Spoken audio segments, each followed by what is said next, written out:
obviously, that was quite a rich set of evidence, both from the PREG 1 end line, but also PREG 2 baseline. Hopefully, you've had a chance to kind of think about some questions you might have and jot them down. Let's get right into it.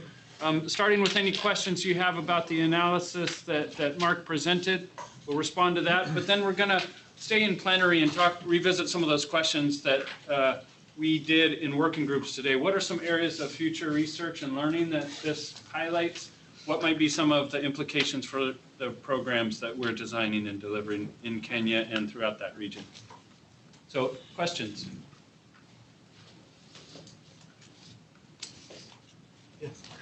Thank you so much for the presentation. I was wondering if you had any key reflections or strengths and weaknesses to how you approach the treatment and control groups after the drug experience. Okay. Yes, maybe this is a good Can you point. repeat the question? Okay, can we take a couple? Oh yeah, we can do that. All right. Yeah. Okay. So my question was if there's any major reflections and thoughts about strengths and weaknesses to the way that treatment and control were approached in the PREG study.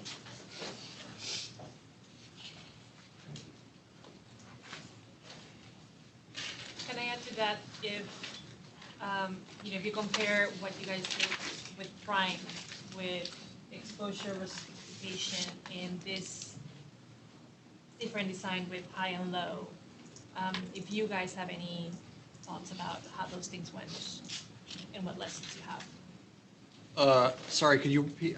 The high versus low, the high-low versus the exposure versus participation designs. Was that? Oh, yeah, okay.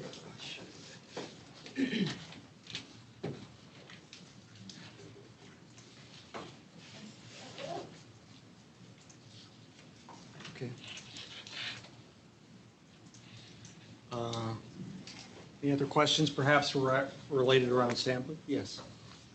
I wonder if you just maybe speak a little bit more to the different types of resilience capacities. If I was understanding correctly, some of the graphs that showed the relationship between different capacities and how they related to, say, poverty or ability to recover from shock or whatever, it almost seemed like the adaptive and absorptive were the ones that seemed to show up as more important, and yet when then in your final slide you were talking, it almost seemed like you were saying that transformative capacity might be the driver, which almost seems counterintuitive to what I was saying earlier. So if you could maybe speak to those capacities a little bit, that would be interesting. Yeah, okay. One more. I was interested to hear a little bit more about the measurement of remittances. It came out strongly in your presentation that that was a pretty big contributing factor to resilience. And I've heard from some academics that they've had trouble measuring remittances and that people aren't always willing to provide accurate responses on that. We've had some different experiences, so I wanted to hear a little bit more about how reliable you felt that data was, if you guys had any challenges with it, et cetera. Okay. All right. I guess let me now address these questions. Couple of questions about the sampling. So maybe it's worthwhile to give a bit of background about the challenges that we had with sampling in the baseline of PREG 1, which led through to the end line of PREG 1, and then what adjustments we made in the sampling design, and particularly in how we identified the high and low.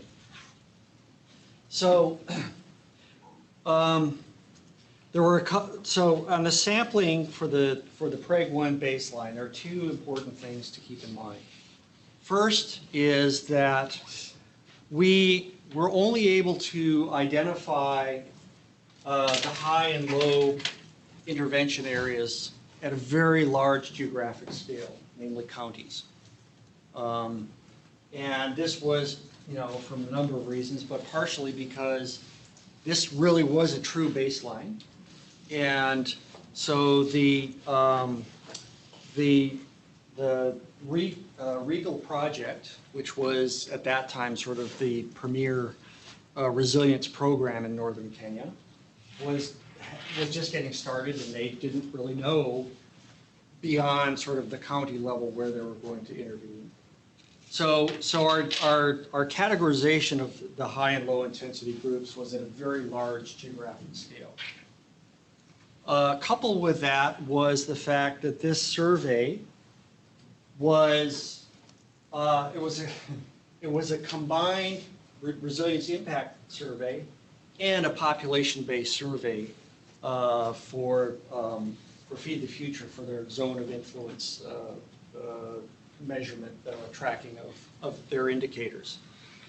And so basically what happened as a result of that, the implication of these factors was that what we identified as our high intensity areas were in fact only very vaguely high intensity areas. They had a lot of areas within those counties. There are many communities, let's say, that were not really being reached or touched by the Regal project or any of the other later PREG resilience projects that came into those counties. And because it had to be a population-based sample, we were drawing from, the whole county. So those high-intensity areas were very diluted. And that's really the reason why we couldn't, we couldn't effectively compare the high-intensity and low-intensity groups. When we realized that this problem, what we did for the sample design for the new baseline for PREG Phase 2 was we were able to collect information from PREG and from the PREG partners. They had developed a database which gave information about their project activities in a much smaller geographic area, the area of sublocation in Kenya, which is like the smallest administrative unit. So now for the baseline, we are able to much more effectively segregate the high and the low intensity areas. So I think there was a real weakness in our initial design, and we've tried to address that problem. And I think it's been it really enhanced the sort of the quality of the research design. And I think that in terms of, I think it was your question, Diana, about the high and low intensity and how how that relates to exposure and participation.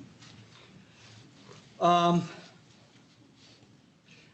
guess what I would say is that what we've identified as the high and low intensity is in a general way related to exposure. Because what we've done, as I was saying, we've identified, well, yeah, I guess it would be something like exposure. Basically what we've done is I've identified sublocations, which are much smaller geographic areas, but they're still much larger than individual households. And these are areas where the projects have identified that they are conducting activities. So we can say that at least there is exposure, more or less, within those sublocations. Now, having said that, I think that it's a very approximate measure. We will need to, in order to incorporate that exposure more effectively into our analysis, we're going to have to talk much more closely with the projects, kind of similar to what we had to do with Prime, and say, okay, what exactly are you doing in this particular area, particularly in terms of systems level interventions, and how, what is sort of the range of the geographic area that they will have some impact. So that selection of high and low intervention is really, I would say, sort of in a general way, having to do with exposure. And then we have information in our questionnaires. We ask households about their participation in training or in other kinds of project activities. And then, so that's really how we measure participation. Do you mind if I just add two things? Go, yeah. Just in terms of kind of like learning over time, Jesse, and just to add something else to your question, or just add more to what Mark said.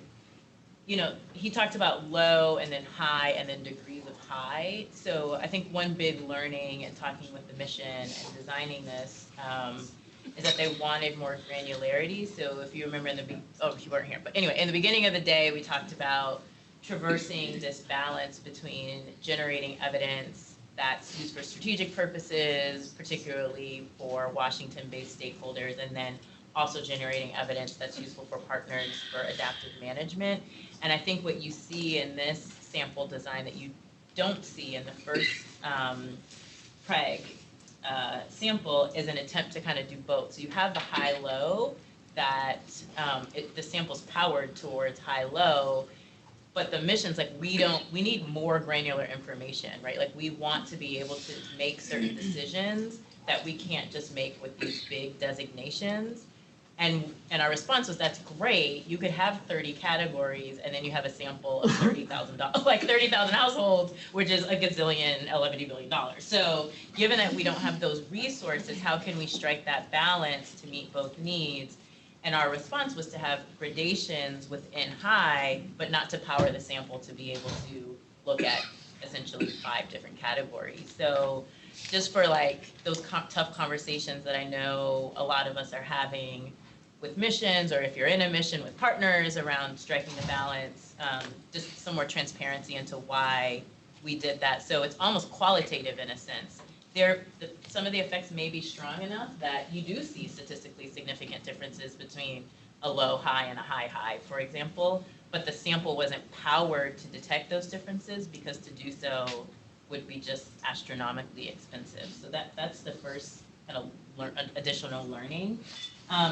The other big learning that I had is that even when you through a very consultative, inclusive process with every stakeholder on the planet, and you think you have this like great design, 2 months later, kind of the goalpost changes. And I think that happened with us where we had a design that reflected multiple needs from diverse stakeholders, and then we had the Uganda workshop, and those needs became, well, actually we want county level estimates. So there are 9 counties, and we want county level. So all of that to say is kind of expect change, and then maybe apply resilience principles, right? Like how do we be adaptive? Where's our adaptive capacity within the constraints of research design? And one thing I think that we often, maybe overlook is the power of our qualitative designs. And so maybe the answer is definitely not to power the sample to detect county level designs, county level estimates, but maybe it's to generate county level profiles based upon qualitative sets of information to, again, not say like no mission or no partner. You can't actually get that type of information because quantitatively we can't, but there may be other designs that afford us the opportunity to learn something at the level of granularity that we're constantly getting from the field. So just 2 other learnings. Thanks. Yeah. And then the last question was about, I think, Catherine, it was you, about remittances. We don't, basically the information we have about remittances was whether we didn't collect any quantitative information. What was the amount of remittances, and just whether the household received remittances or not. So it's a very blunt sort of information that we have. But even with that, we found that it did come in significant as a significant factor. Okay. Very quick follow-up question.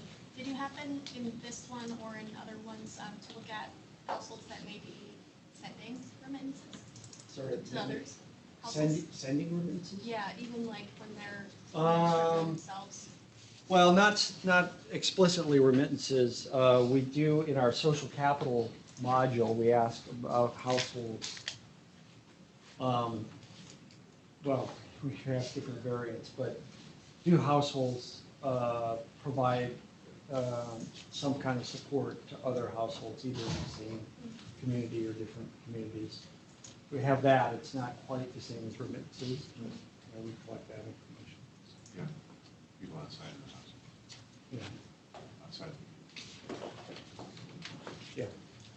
Okay. Yes. John's going. Oh, sorry, let me get over here and then. During your presentation, there's one of the slides where you talked about for households that had better food security, had less food insecurity.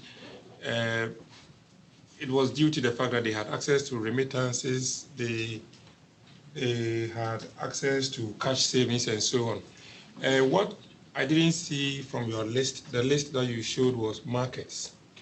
Did markets play any role in for those households? So generally in the analysis, we included for all of this analysis access to markets. That was one of the actually transformative resilience capacity components. So we included it all. In the graphics, well, the only variables that I showed were the ones that, for that particular analysis, came out significant.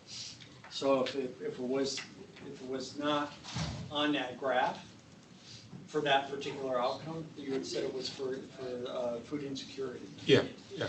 So for that particular analysis, the access to markets did not come out significant, but it did come out significant for some of the other outcome variables.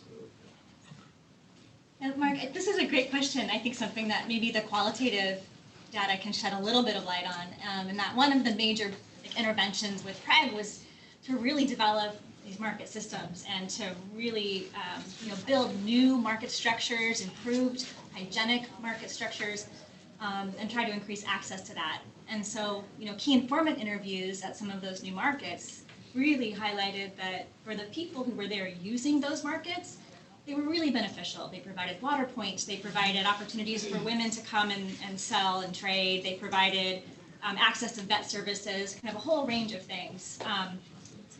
And then you sample a community. Our qualitative sample was county-based, so we had two communities in each county. So you visit a county down the road from one of the new markets, and what we hear there is that no, we're not using that market. It's too expensive. We have our own small market here. So there, it may have been that the folks that were being sampled weren't necessarily accessing or benefiting from those market services. Could also relate back to this question we talked about earlier today with the time lag. But it was pretty. That was an interesting aspect of this. But then what's the relation of remittance and then, because I was actually understanding it as when there's the remittance, the cash is used for purchase. That's our assumption. Yes, Oh, and just to be clear, I'm speaking about the livestock markets that were being promoted through the PREG initiative.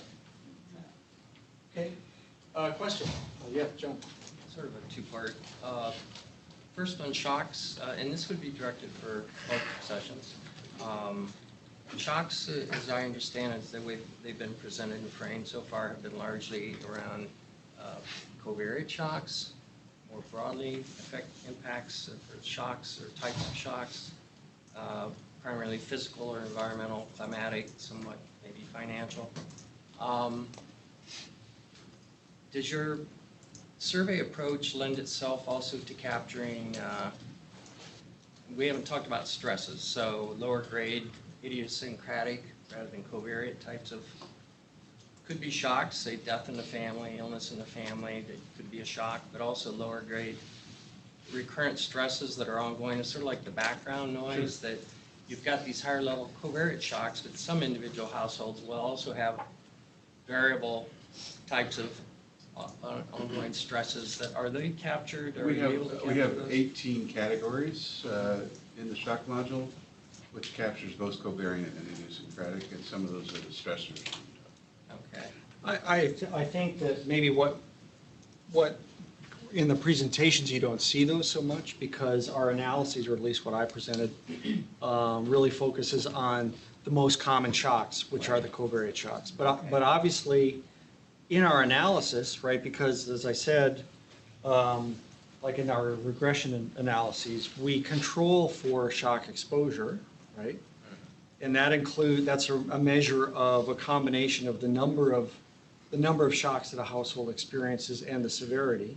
And in that index, it captures both the covariate and the idiosyncratic shocks that household faces. And the severity of that shock. And the severity. So when the shock exposure index has both of those things. Right. But that's capturing all of the shocks that household experienced, not just big widespread ones. So, And- I'm sorry. Related to that, then also, are you also able to capture differential impacts and responses, capacities, outcomes that would be differentiated by your standard variables, age, sex, income or wealth ranking, things like that? Are you able to? Our regression analysis incorporate, we control for example, household demographic characteristics, and any other household characteristics that aren't rolled up into those capacities. But I mean, the capacities capture a lot of the All the household demographics you can control. characteristics. Just thinking in Sex, particular. age, all of Number of household Are you members. doing any focused analyses around gender, for example, or has that been done in your work? Differential, capacities and responses? We incorporate gender into the analysis in social norms. So we have, in our community questionnaires, we ask about sort of, what is it we call it? Women's role in community. We have questions about that, and we roll that into that is part of the transformative capacity. We also analyze, so if we have 2,700 households, maybe 200 or 300 of them will be female households, and we actually look at those capacities in relationship to those female. Speak up a little bit. Speak up. So the answer was that we, in our sample, we typically have a significant proportion of female-headed households. So one of the things we do in the analysis is we compare male and female-headed households. We also incorporate gender-related social norms into the transformative capacity index. I wanted to ask a question that builds on that a little bit. With the food prices, how much of that do you think is just the difference between lean season and not lean season? Or is this, when you look across multiple years, like something like a 20% difference? Or how do you decide what is a food price shock? And how much, is this like just seasonal pricing?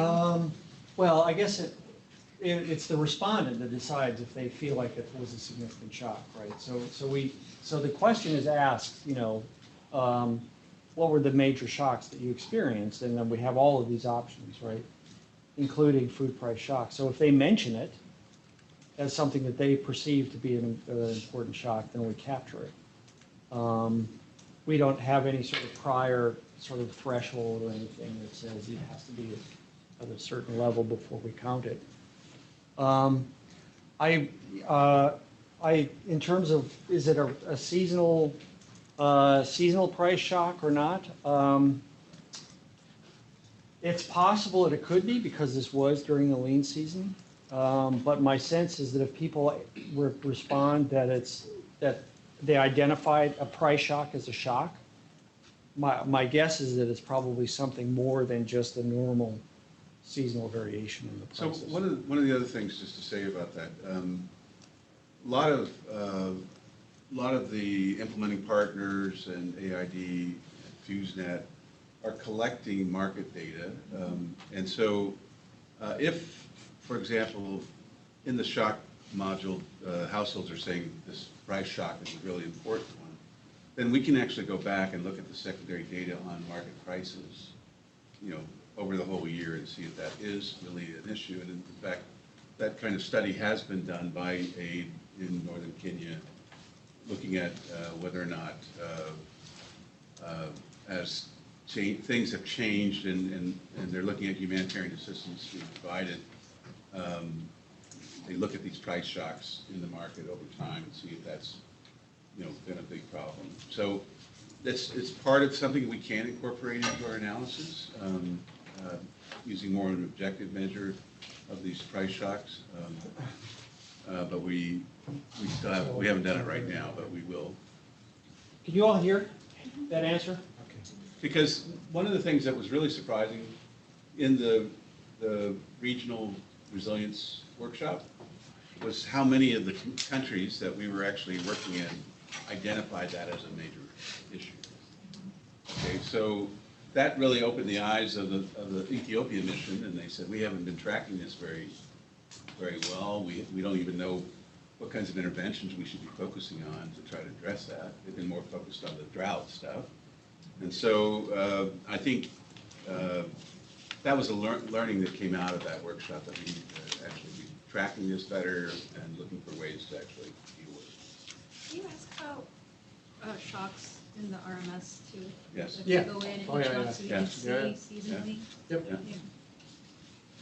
Mark, can I just, since we're on the topic of shocks, can I just add a little bit from the qualitative side? Because, we're really trying to triangulate that qualitative and quantitative piece, and with the qualitative, kind of digging into people's experience around those shocks. And there were a couple of things that popped out that I think were a bit, I don't know, surprising, but one had to do with, we know about the recurrent droughts, and we heard a lot about that and the effects of that.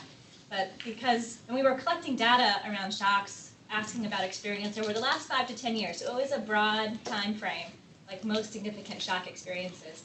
And across the sample, flood came up as a major shock, which you also see in the quantitative data. But it was also the experience around that. And again, we were in peri-urban, pastoral, agro-pastoral areas. But the capacity to manage floods it seemed to be the real key point there. Communities weren't necessarily as prepared to deal with the flood. So it caused major loss and devastation, whereas perhaps they had some mechanisms to cope with seasonal droughts. It was a part of their normal. Also, investments that have been made that relied, or particularly around agriculture investments that were lost as a result of floods. So that was interesting. A second shock that really came out in the qualitative data around conflict and insecurity. We expected to see conflict in some of these areas, particularly inhibiting market access, transport infrastructure, that kind of thing. But was really that more, I don't want to call it idiosyncratic, but the reports around assault and insecurity and theft, primarily in those peri-urban areas, as you might expect, but not only. So it was just sort of something to kind of keep in mind as we're going forward, and I think an interesting finding for programs that are trying to deal with new kinds of shocks that are emerging, particularly as we see this kind of stepping out or moving out of livestock production. So, anyway. I had a question. Go ahead. Some of the components for resilience, you mentioned the responsiveness of local government. What exactly is it? Lack of it? That is basically it's questions we ask about government services that are provided. So we have a list of different kinds of services that might be provided by the government. So it would be things like security, Health services. Yeah, health services, road, transport, DRR, those kinds of things. Formal safety net. So we ask, it's about, are those provided? And then in some surveys, we ask then about sort of the effectiveness, not of each individual survey, but of the service provided by your local government. Yeah. Can I speak to this one too?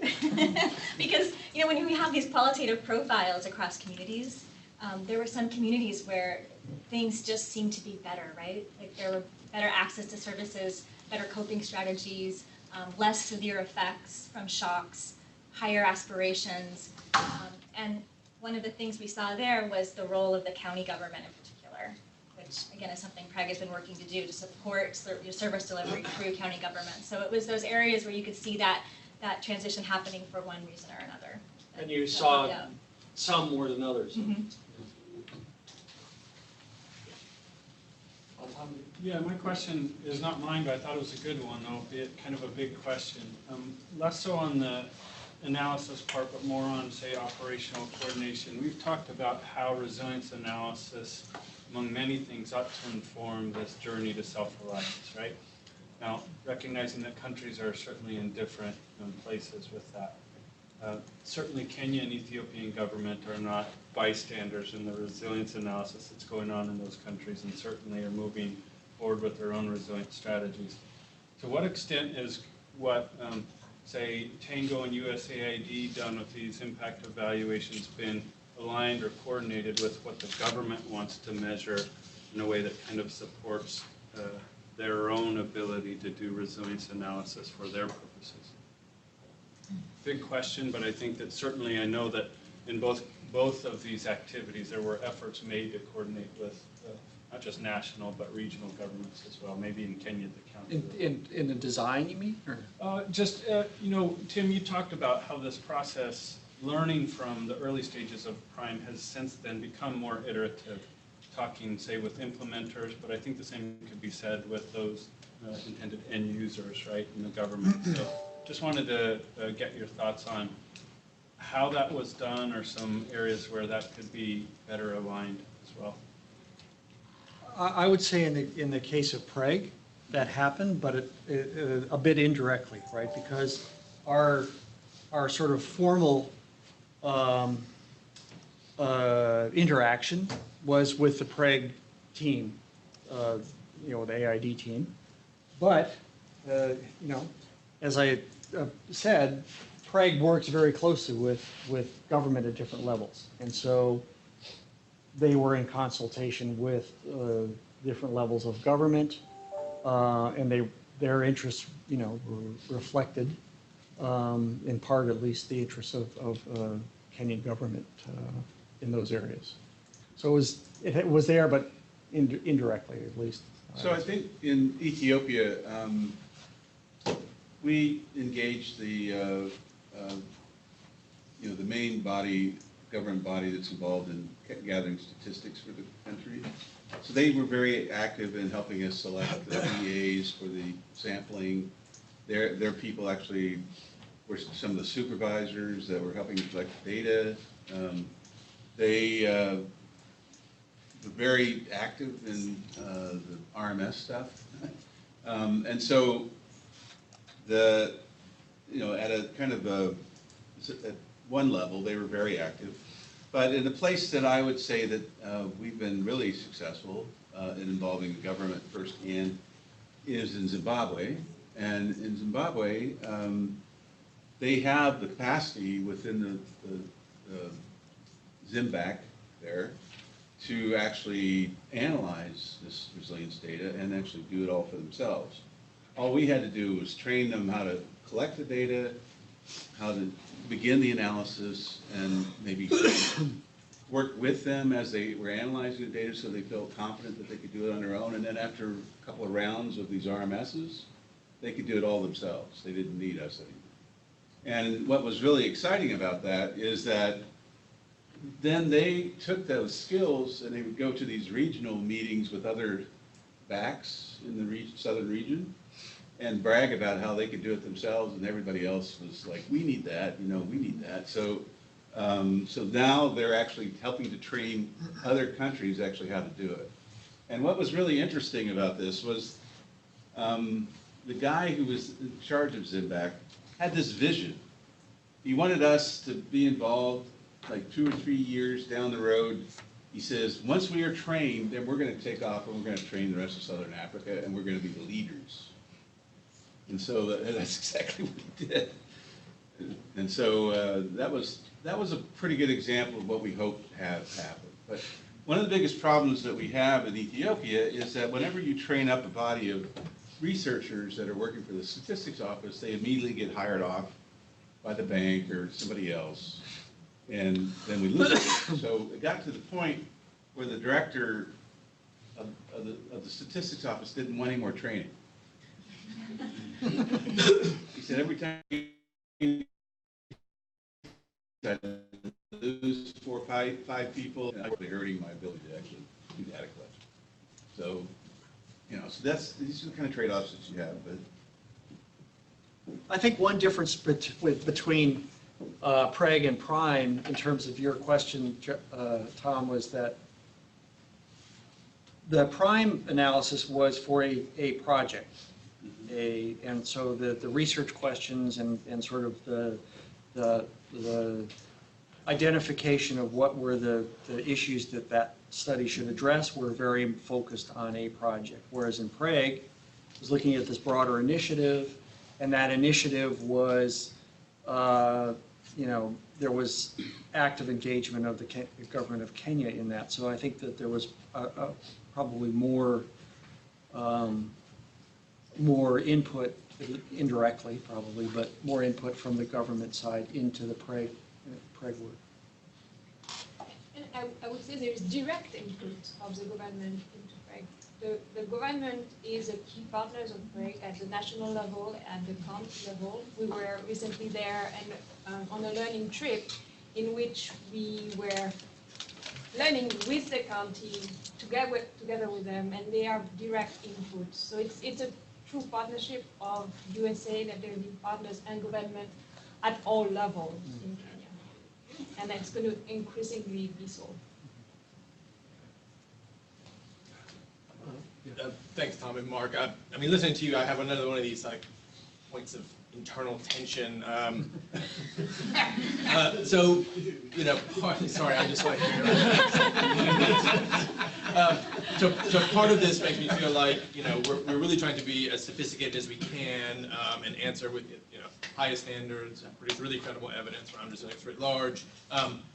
And yet, you know, we're going for impact evaluation designs that have, you know, some serious limitations. So even having a match design that by county, you know, Northern Garissa and Southern Tana River, I don't care if your baseline characteristics are the same, you know, those aren't comparable. Some of the ways that we're analyzing, and this is we, meaning myself and my team as well, we're analyzing shocks, you know, we're throwing a lot together, question order, you know, influencing the way people report shocks, like just all these things that, you know, make me uncomfortable even as a producer of some of this stuff. So we need to go in that direction at one hand, and then at the same time we're getting this demand to simplify, which again kind of goes the other way. And I don't know what the question is, but maybe it's again putting into the group of saying, I don't think we can do both of those really well, and I think up to now we've really concentrated on the former, and including myself again. But where do we go when we're somewhat in no man's land at the moment, I feel like? Yeah, I guess I would sort of echo the response that was given this morning on that same tension. I think you can do both if you have the resources, right? I mean, I think it's really a resource and timing constraint, right? And then if you have faced those constraints, then yeah, then it's then you do have to make decisions and trade-offs. I'll just follow up. Yeah, go ahead. Well, I just want to, I think we need to unpack the demand for simplification. I think there is some demand for more simplified design and analysis. What I hear is more demand for simplified presentation so that people can digest whatever the heck we're doing. So I'm not sure that simplified presentation of results or findings demand simplified analysis, right? There's just a function that's missing between doing, I mean, if you have a question and that question demands sophistication and rigor, then are we telling people to change their questions? Like, no, people aren't going to have simpler questions. I think where we've kind of failed the field to some degree is in producing ways to digest information for people who aren't professors. But I think there is another issue there. Yeah. And that is that if you're gonna, if you're gonna conduct these more rigorous, analyses, there is that process you have to go of sort of making the findings in a way that's interpretable by, non-specialists. But there is also time, right? I mean, we also know that getting the information to the decision makers in a timely way is important. And when we, as you know, with these analyses, that the analysis takes a long time. So there is that trade-off as well. I do think that this gets to some extent to the complementarity of monitoring and evaluation. Because to me, evaluation is when you have that rigorous aspect, but we need to figure out then how that feeds into routine monitoring systems that teams can implement themselves, quickly analyze, and then use that data. So like using the high quality, super sophisticated stuff to then figure out processes that are on a little bit more simple level and like a lot more rapid to be able to give information in a very quick and timely manner. To me, those two processes need to be very much tied to each other, because sometimes I think we have a tendency to divorce them from each other when really they need to feed in. That's my thought. Yeah, I was going to follow up, and I think with respect to something that you said earlier this week, Tiffany, that to me really struck a chord. There was questions about, we can see the progress that's been made in terms of data collection and analysis methodology, and it's crystal clear, say, in these resilience capacities and resilience measurement options, right? So I think there's a lot of people that, particularly M&E and analytical staff, that can really look at that and can interpret for themselves what it might mean or sharpen their skills to use those tools. The question that was, I think, what I heard pitched to you, Tiffany, was how much are those kind of set in stone? How much can we kind of adapt them for specific purposes, maybe towards what John is saying of maybe lighter versions or some that speak more directly to the field? And the response that I heard was that let's not back away from what we understand now are some resilience measurement principles, right? So in terms of making sure that we have something to say about shocks and stresses, about resilience capacities, about coping mechanisms, about realized resilience. I think if we stay true to some of those principles that have been fairly well tested, it seemed, I do think that, John makes a really good point, and you made this as early on, I think, at the Resilience Evidence Forum. Sometimes we don't know if we're asking the right questions to best help those at the field staff. I think we see time and again, in order to make the best use out of data, it's that ownership aspect, to be able to collect and analyze that data themselves where appropriate, that really makes some significant change that we're not going to be able to get through these really, really rigorous impact evaluations. I don't know if that makes sense or if you have anything to add, Tiffany, because I kind of thought your response was informative. Okay, having been at this for a while, my feeling is that sometimes we have to recognize that we have a bunch of different stakeholders here. We have some stakeholders that aren't going to be doing rigorous data collection and analysis, so they do need stuff translated in a way that they can understand how it relates to program. We also have the male groups that we were just with on Monday, who need a lot more guidance on rigor. Okay, so, like for example, these guidance notes that we wrote, they still need more detail about actually how you do these kinds of analyses. So it's almost like you have to write guidance notes for people that are actually going to be doing the analysis. You have to have guidance notes for people that are going to be interpreting the analysis.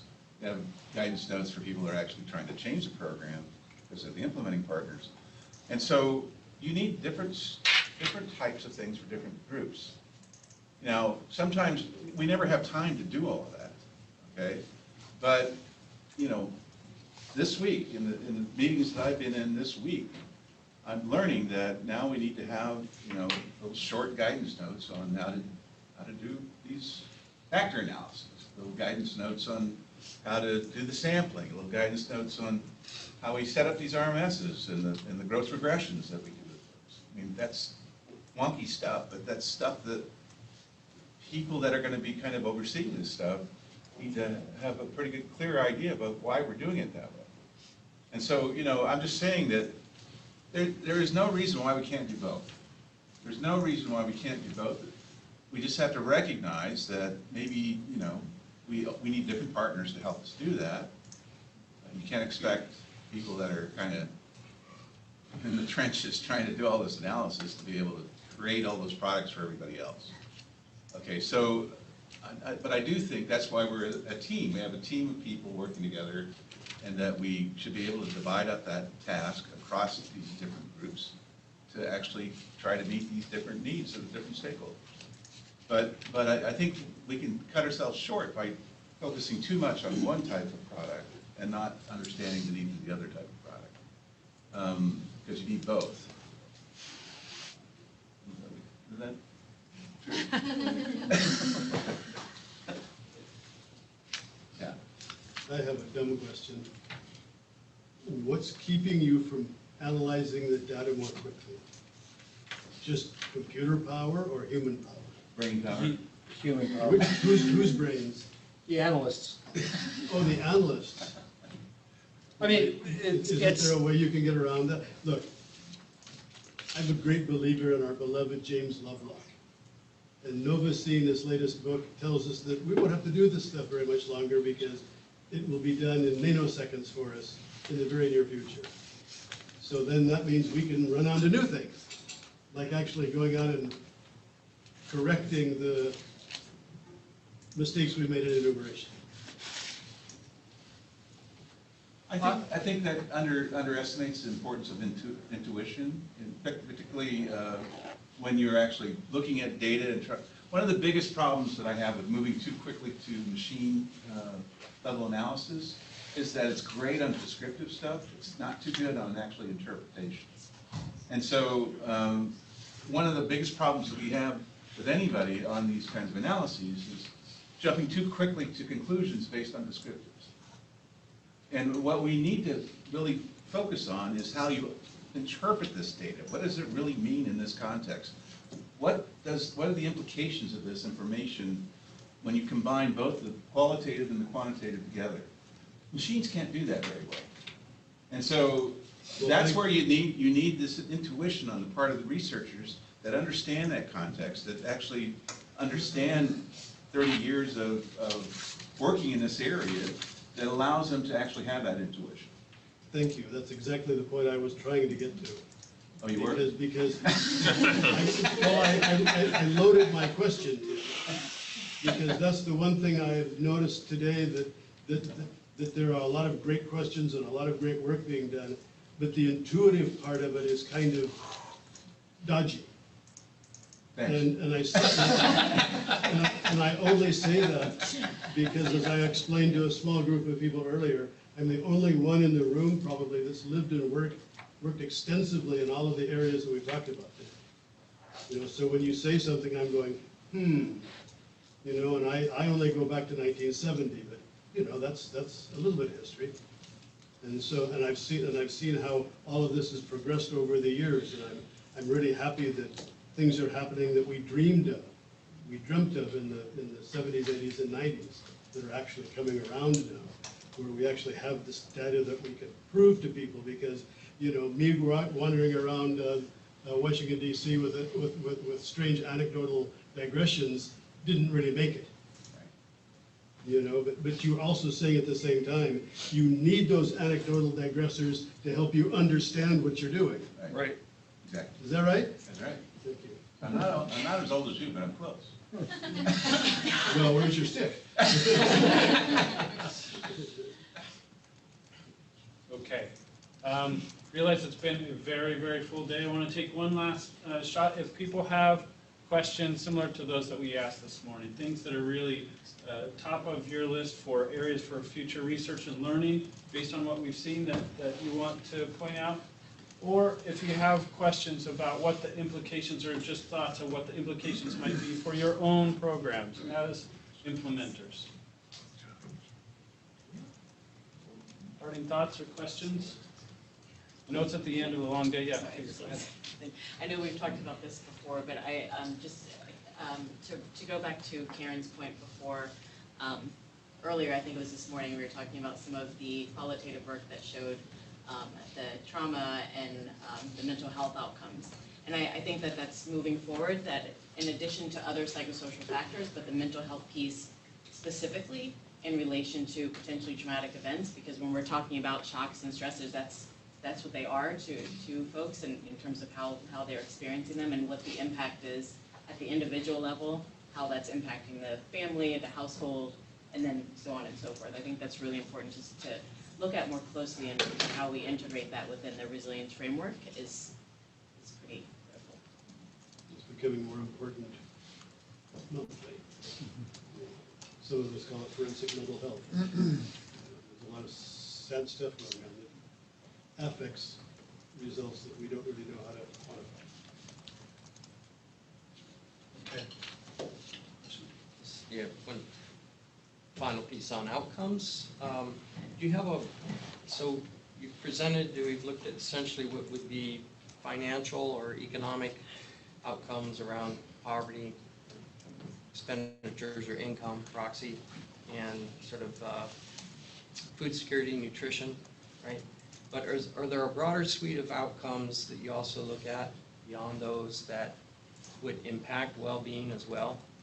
Are you able to capture them in Can you survey be work? clear? I mean, say. Well, let's say a flood comes in and it really devastates the whole infrastructure within a community, your post-harvest storage, your water supply system, your shelter, whatever, different physical infrastructure, the roads, bridges, everything.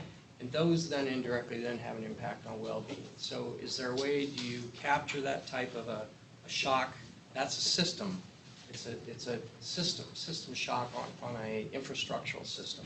Or the natural environment, your ecosystem, which would sort of have particular shocks which then affect well-being within a community. So I'm just wondering, is there a way of, or do you currently track in any way? Do you capture broader outcomes beyond just, there's 3 or 4 there that you really are your key measures? I would say that certainly there are other indicators. Up until now, our focus has been primarily on food security, global indicators, partially because of who we're working with and their interests. But, you know, certainly, and we've been in discussion even this last week about looking at sort of health. Well, there's enough, I mean, even at the household level or individual level, we can think about indicators of other kinds of things like health status, education status. But then the other thing is that we can start to think about looking at outcome indicators at the level of systems, right? Sort of some kind of indicator of the degree to which systems are providing services. We haven't really moved, in terms of our own work, we haven't moved that, but it certainly can be done. The framework is general to capture whatever kind of well-being outcomes you want to look at. And we're in discussion with different people about how to expand to look at other So kinds of some of the work that Mercy Corps has been doing on stress analysis, where they take a systems perspective when they do, they try to figure out what are the major stressors and shocks that are operating in an area, what effect does it have on infrastructure, the agroecological system. And they then try to identify what pathways you would actually pursue on the basis of that analysis for setting up a program. And then your theory of change is based on that. So then they would identify which interventions are more likely to have a positive effect on the system. And so I think we have some tools already developed for that purpose. They aren't going to be necessarily the same tools that we would use in the household debt questionnaire or the community questionnaire or even some of the qualitative stuff that we do as part of our analysis, but there definitely are analytic tools for that purpose. Yeah, I think system outcomes is probably what I'm getting at or thinking about. Even institutions within a community, it could be when you talk about social capital. So to what extent does a shock affect the, whether it's formal or informal community-based structures within the community, how do they respond, and are they resilient to overcome that shock or not? Again, it gets back to how do you measure that beyond just the measures you have right now for the social capital. Okay, great. Thank you very much. I know, again, it's been a full day, but really appreciate your time being here with us today and the questions that you've posed, and the conversation has been really rich and helpful. I've mentioned a few times, but I want to do it again, just encourage you to look at some of the materials that were generated in Uganda. We've focused on some really prominent examples here, but there are certainly others that have come out, including those we discussed during May, where other analyses have been carried out in Somalia, South Sudan, Uganda, DRC. Those materials are available on the REAL website and the presentations that were given there. I think when we get some country-specific discussions available too, some of the similar discussions that you had here today, but that's really interesting to put it in context, as we know it's really, really important. So take a look at that as well.